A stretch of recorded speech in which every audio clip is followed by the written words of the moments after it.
Hey, it's Mega, aka the Art Messiah, here to save you from your art sins. How are y'all doing today?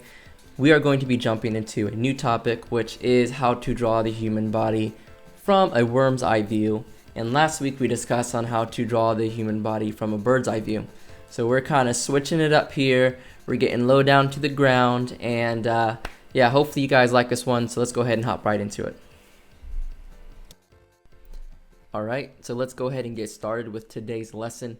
Hopefully you got your pencil and paper in front of you, because we're going to go ahead and jump right into it.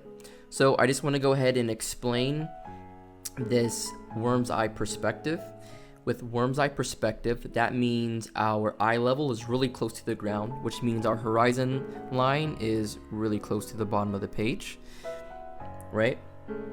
And where our figure is standing is going to be above it, so we go ahead and drop in a box for right now. So this is where our person is standing, and when you're looking up at someone, we get this third point up here, which is going to make this 3-point perspective.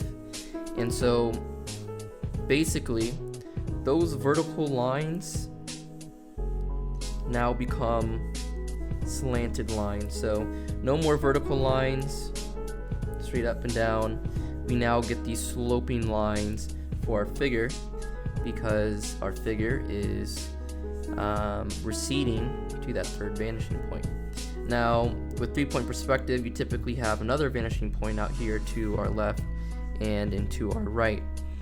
In this case, since we are looking at the object head on, we just have one vanishing point in the center, like this, and right down here where the feet of the figure would be are going to come in to this vanishing point, just like this. And this is going to be, this right here is going to be the cube that we're going to be using to draw this figure in perspective. So that's just a little bit of background information. So I'm going to go ahead and get rid of that, and let's go ahead and draw on that cube that we just drew a little bit bigger, and we're just going to go ahead and freehand it. So let me go ahead and drop this in real quick.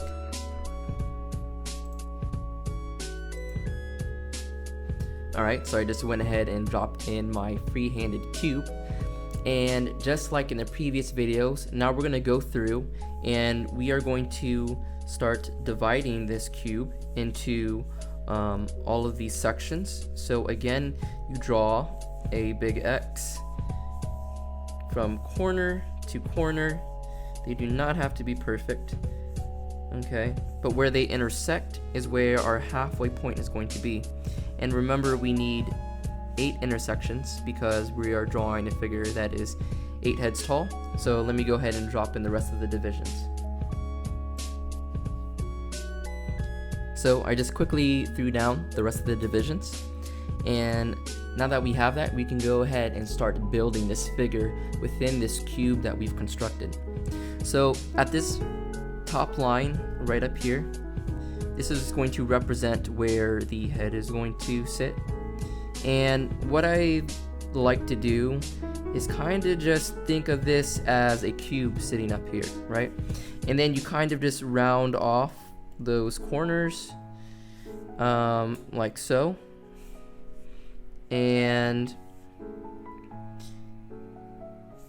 then, since this is a cube has depth, so this kind of comes back just like so. So then what we need to do from there, we kind of have this curving in, we need to draw in the neck.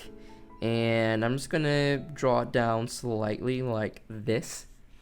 And before I go any further, I want to go ahead and start to drop in the torso. So if you remember in last video, we were using a lot of lines that kind of curved down and then curved back up like a smiley face. Now, since we are looking at this figure from below, we are going to get the opposite curved line. So kind of imagine this. This is your cylinder straight on, right? And your contours are just going straight across. Now, if you tilt this thing backwards, and now we're looking at the bottom of the paper roll, right? Then we are going to see these lines be curved around that cylinder, just like that. So just think about that principle as we're drawing in these lines. So for the top of the torso and kind of this chest region, we draw this very sloping line like this, like it's a frowning face. And again, about a halfway point right there and halfway point there between the head and the edge of the cube. That's when we're going to kind of drop down this torso. So we're going to draw it in like this, and we're going to close that off. And it kind of reminds me of a marshmallow. It's like we're drawing in a marshmallow, just like this. And so we're going to get this drawn in like that. And this bottom oval represents the bottom of this kind of like rib cage kind of area. Okay, so let's go ahead and show this a little bit better, how the neck kind of connects to the head. Again, look at all these lines, they're all curving the same way because we are drawing from the bottom view. And then your ears can kind of just come right around there. Okay, so that's looking pretty good. Okay, so now we're going to draw the pelvis. Now remember, this area right here is the crotch area. That's the bottom of the crotch. So since we know that, that is where we are going to draw our little frowny face right there. So let me just erase this, and we are going to start that frown right here. Well, we're gonna make this frown right on that line, okay? And now these lines, they kind of don't go inward, they go outward slightly, just like this, okay? And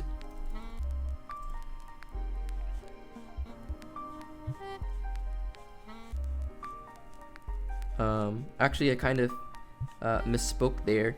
Where those lines are slanting, they're going to be slanting inwards towards this region up here. Okay, so kind of draw that in like this. Okay, so again, you're making, it's almost like you're stacking up these little marshmallows, or you're making like a snowman. And I believe I talked about this concept last time, but with perspective, understanding overlap is very, very important in order to make things look like one thing is in front of the other. So look how this pelvis is overlapping that torso, and that gives us the illusion that it's going to be closer to us. Okay, and so that's kind of getting that in there.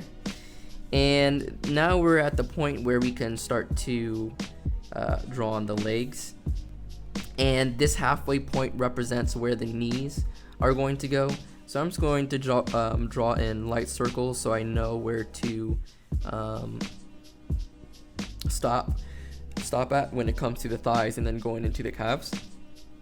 So I draw the legs in like they are cylinders, and I believe we've kind of talked about really simplifying all these shapes down and creating this mannequin. So if you are uncomfortable with these shapes, they're basically just shorthands that are going to tell you the form and volume of the character that you're making.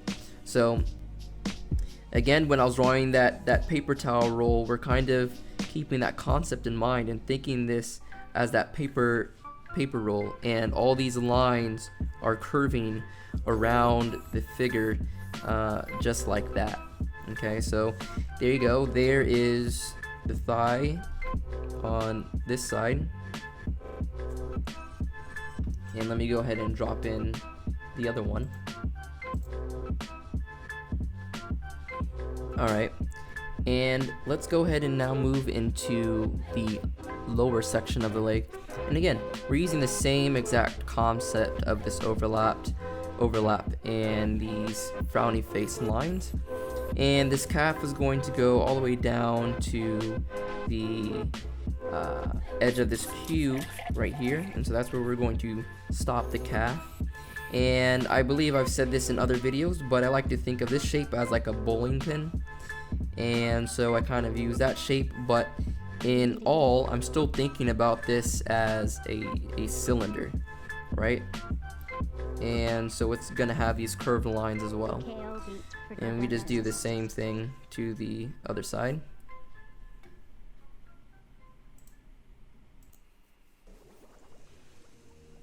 Alright, so that's looking pretty good. And now we're going to drop in the feet. And this part is honestly a little bit tricky, but I'll go ahead and show you kind of how it goes. I take this back line right here and I extend this down just like so. And I just think of this as this kind of boxy shape, right? Kind of going down into the heel. And this is where the overlap kind of comes into place, okay? Because we are going to see the bottom of the feet, and I start from the heel and I kind of go up like this, and I kind of curve back in like this, and I curve back out, and I create a line that looks something close to that, and then I draw this line on the other side of the foot, something close to this, and then I like to kind of close it off just like this, and our big toe kind of fits in right up here just like this. And for the rest of the toes, for this at least, until I do my foot tutorial, I'm just gonna draw in like this to suggest that there's other toes here. But that is how I draw the bottom of the foot when it comes to the angle like this. So let me go ahead and repeat that on the other side. Okay, so hopefully you guys have something that looks pretty similar to this, because we're almost done with this figure in this worm's eye perspective. And it's really as simple as this. It's as simple as breaking it down into these shapes. And I remember when I started learning to draw, and I thought that these mannequins had to be perfect and they had to look perfect, and I just remember spending so much time trying to draw these perfect circles and just make everything look good. But what I kind of want to let you guys know is that nothing of this mannequin has to be perfect, because this is just going to be the guidelines for the next step, which is detailing. So even when you're copying this, don't try to get everything precise. Don't try to get all the proportions exactly what I have. Drawing is all about stylizing and being able to mess around with these proportions and not being too afraid, right, to make mistakes. And so this portion right here does not need to be exactly copied the way I am doing. So we're moving into the arms now. And again, for the shoulders, I like to represent that as just little balls, sorry, just little balls that kind of sit on the side of it. And the bicep kind of overlaps. And right here, this is where the bicep is going to stop. Basically at the bottom edge of the rib cage, just right here. So that's where the bicep is going to end, and the forearm is going to begin. So let's go ahead and kind of sketch that in and curve that out just like this. So bicep on this side, and let's do the same thing with the other side. Go ahead and drop that in. And then for this forearm, remember it's going to go down to the bottom of the crotch area. So use that bowling pin shape again. Super simple, coming in here and just remember these curves. That's all I can say. Just remember to make all these lines frowny curves. Remember you're sad when you're a worm. Everything looks sad. Everything looks giant. and you just feel overwhelmed. So just remember, upside down lines, just like that. Upside down curves, not lines, curves. Okay, so that's the forearm, and let's go ahead and just get the gesture of the hand. Again, I'll be making a hand tutorial, but let's just go ahead and get the gesture in here. I like to make this kind of shape to represent the palm, and the fingers are kind of coming towards us. So we're just gonna do something like this for now. It doesn't have to be perfect. It doesn't even have to be good, because right now we're just worried about the mannequin, and the hand is part of, for me at least, the detail step. And the detail step is where I go into making everything look really good: anatomy, hands, feet, face, all that kind of stuff. We are only worried about the mannequin for right now.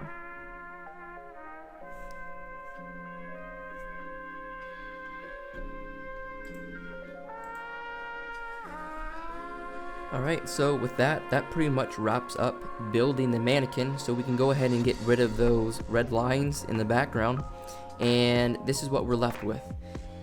And from here, we can do anything with it. We can add all the details, we can add clothing, whatever the case may be. So I just want to give you a quick demo of adding my character to it, but my challenge to you, once you get to this mannequin stage, go ahead and make this lighter. Use like an eraser if you're doing this traditionally, and just go ahead and, you know, make these lines a little bit lighter and just to draw over it. So I'm going to kick it into time lapse. I'm going to come back at the end, give some final thoughts and tips and exercises for you guys to do, and we'll close out.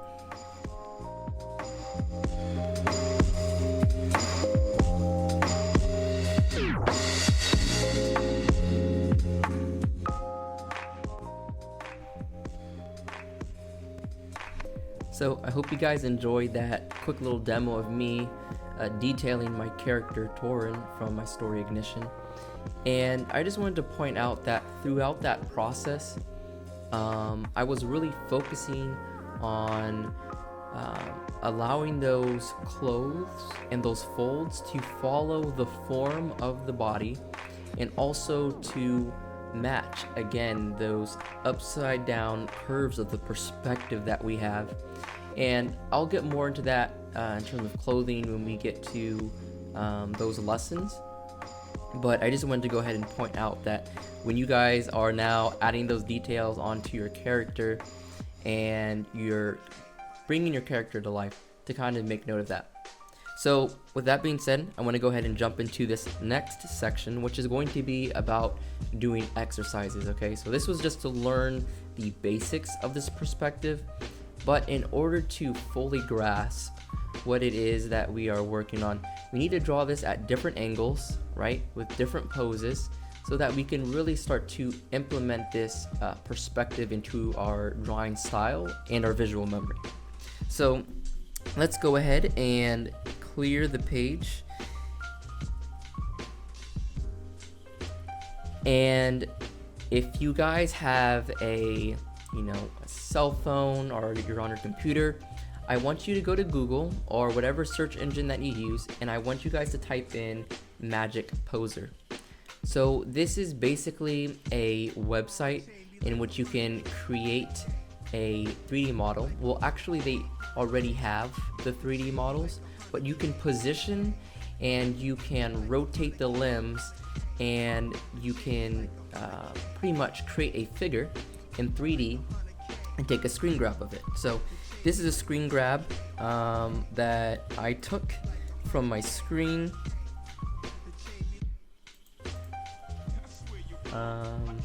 Give me one moment. So let me go ahead and screen grab it first. Let's come in here to my document. Let's see if it works now. There we go. So I just took a picture, a screenshot, and what I'm going to do is I'm going to bring down the opacity and pretty much just draw over this screenshot. Now, let's say you're working traditionally. One, you can print this picture out and draw on top of it, or you can go to like your magazine, maybe a catalog, maybe it's a fashion catalog, and you can draw over stuff like that. But just try to find pictures in which the angle of the camera is looking up at the character in this worm's eye view. And what I want you guys to practice doing in this case is first drawing in a cube, and I'm going to do this just very rough, and I'm going to clean it up when I actually draw this for real for this demo and I practice. But just draw a basic cube around this figure, just like so, just to understand the building blocks, because these are the shapes that you're going to use when you're coming up from this from memory. So right now you're studying and you're trying to map all these things to your simple shapes. So create a box like that, and then go in and use that process that I just taught you to fill in all the details, and really just make note of where the features are falling, what the shapes look like of the body, and what is overlapping what. So I'm gonna go ahead and bump it back into time lapse. These are the practices that I do almost daily to just get better at drawing and understand these different concepts that I'm teaching you. So let's go ahead and kick it into time lapse, and I'll be back real soon.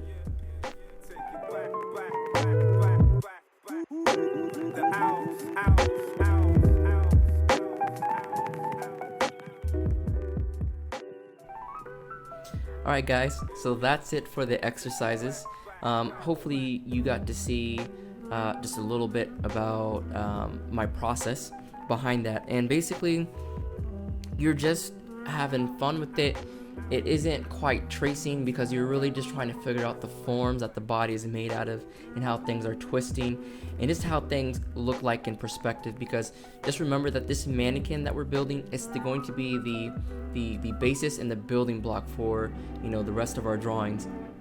So I started off with the 3D one, and then you kind of noticed that I also took a drawing and I drew over a drawing, because I think that's also important to know how artists are stylizing this. And you'll begin to notice that, hey, some artists are not even following, you know, certain rules of perspective. They're able to push and bend and stylize that. And so that's going to slowly develop over time. Once you realize those fundamentals, you can really push those fundamentals. So I also study artists as well to see what they do, but I won't do that until I've actually studied from an actual figure to see what changes they're making and why. Sometimes they'll make those changes to make a design look better, or whatever the case may be. And in this case, they really want to make this pose really powerful looking. So the stance is wide, they made the legs really wide, they really exaggerated the perspective going on in terms of the picture on the left. So those are just some things to keep in mind. Hopefully this video was helpful in terms of just being able to draw this low down angle. And remember, it just takes practice, guys. Practice and practice and more practice. I'm still practicing, so, you know, fill up a couple pages of just this practice, you know, just the simple stuff. And then maybe another day you can go in and add in on the details, whatever the case may be. But anyways, that's going to be it for this video. I want to go ahead and shout out to all the new subscribers. Thanks for stopping by and checking this out. That's really cool. Also, I wanted to give a shout out to the summer zine that I helped put together with Comic Fury. There were some really great people involved in that. So there's going to be a link in the description to check out. Basically, it's a collection of little short story comics from people over on Comic Fury, so go check that out. And if you want more tutorials like this, and you want early access, and you want to see the behind the scenes of me working on my project Ignition, check me out on Patreon. And I'll see you guys over there, and I'll see you guys over here on YouTube. And once again, thanks for stopping by, and deuces.